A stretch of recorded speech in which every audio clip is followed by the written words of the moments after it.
उत्तर प्रदेश में दलितों की राजनीति को लेकर अब दूसरा रुख देखा जा रहा है, क्योंकि साफ तौर से माना जा रहा है कि जो बहुजन समाज पार्टी है वो दलितों को लेकर हमेशा राजनीति करती रही है। लेकिन इस बार के चुनाव में जिस तरीके से जो नतीजे आए हैं उससे साफ जाहिर होता है कि जो दलित हैं वो ना ही बहुजन समाज पार्टी की तरफ गया है और ना ही बीजेपी की तरफ, क्योंकि बीजेपी भी लगातार दावे करती रही है कि दलित वोट बैंक उसका है और कहीं ना कहीं इस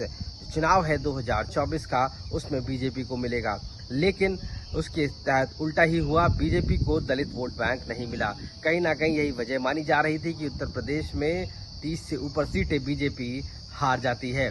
दूसरी तरफ अगर हम देखें तो बहुजन समाज पार्टी जो दलितों का कोर वोट बैंक मानती है पार्टी और लगातार दलितों के हित में कार्य करने की बात कहती है, वो भी कहीं ना कहीं उत्तर प्रदेश में एक भी सीट लोकसभा चुनाव में नहीं जीत पाई। अब ऐसे में बड़ा सवाल है कि आखिर दलित है किधर। लेकिन अगर माने तो उत्तर प्रदेश में जो सक्सेस रहा है वो है इंडिया अलायंस, जहां पर कांग्रेस और समाजवादी पार्टी दोनों दल एक साथ खड़े थे और उनके साथ इस बार दलित वोट बैंक भी गया है।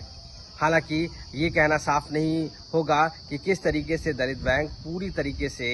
शिफ्ट हो चुका है, लेकिन एक दूसरा पहलू भी इस पूरे कहानी का है जिसमें चंद्रशेखर आजाद जो कि इस बार चुनाव लड़ते हैं लोकसभा चुनाव में और नगीना से, और वो जीत दर्ज करते हैं लाख वोटों के अंतर से। तो ये भी माना जा रहा है क्योंकि दलित वोट बैंक की जो राजनीति है वो चंद्रशेखर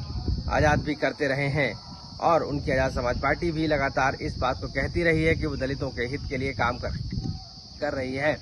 एक वाइब्रेंट नेता के रूप में वो इस लोकसभा चुनाव में उभर कर आए हैं और ये भी माना जा रहा है कि 2024 के इस चुनाव में कहीं ना कहीं दलितों का जो रुख है वो चंद्रशेखर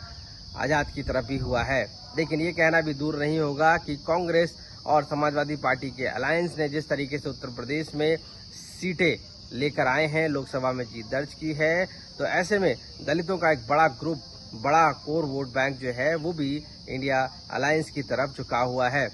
आपको बता दें कि कांग्रेस का दशक पहले दलित को अपना वोट बैंक मानती रही थी और दलित हमेशा कांग्रेस को वोट करता रहा। लेकिन बहुजन समाज पार्टी के आने के बाद कहीं ना कहीं दलितों का झुकाव और रुझान बीएसपी की तरफ हो गया।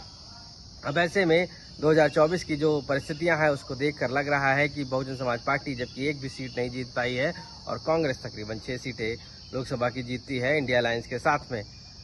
तो कहीं ना कहीं माना जा रहा है दलितों का जो रुख है वो अब बहुजन समाज पार्टी और बीजेपी को छोड़कर सीधा इंडिया अलायंस यानी समाजवादी पार्टी और कांग्रेस की तरफ, और दूसरा सबसे बड़ा पहलू जो है वो चंद्रशेखर आजाद की तरफ निकलता हुआ दिख रहा है। ऐसे में चंद्रशेखर आजाद जिस तरीके से नेता हैं वो दलितों की राजनीति करते हैं, दाचामार की बात कहते हैं और कहीं ना कहीं आगे आकर हित में खड़े रहने की बात भी कर रहे हैं।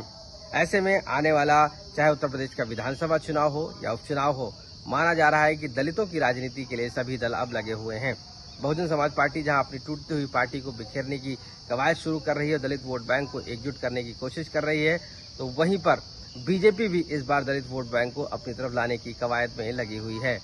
लेकिन साफ तौर से मानना और देखना ये होगा कि जिस तरीके से कांग्रेस और समाजवादी पार्टी को दलितों का वोट मिला है और उसी दूसरी तरफ चंद्रशेखर आजाद को भी दलितों का वोट मिला है, ऐसे में बहुजन समाज पार्टी और बीजेपी क्या दलितों को अपनी तरफ मोड़ पाने में कामयाब होगी, ये तो आने वाला विधानसभा चुनाव और उपचुनाव ही बताएगा।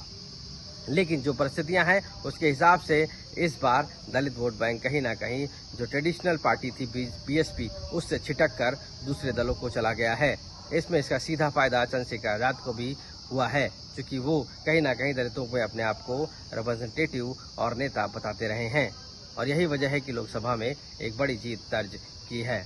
अब दलितों की राजनीति के लिए सभी दल अपने अपने हिसाब से लगे हुए हैं और देखना है कि कैसे वो इस धुरी पर काम आते हैं। लखनऊ से चुनाव आज तक के लिए आशीष श्रीवास्तव, आज तक।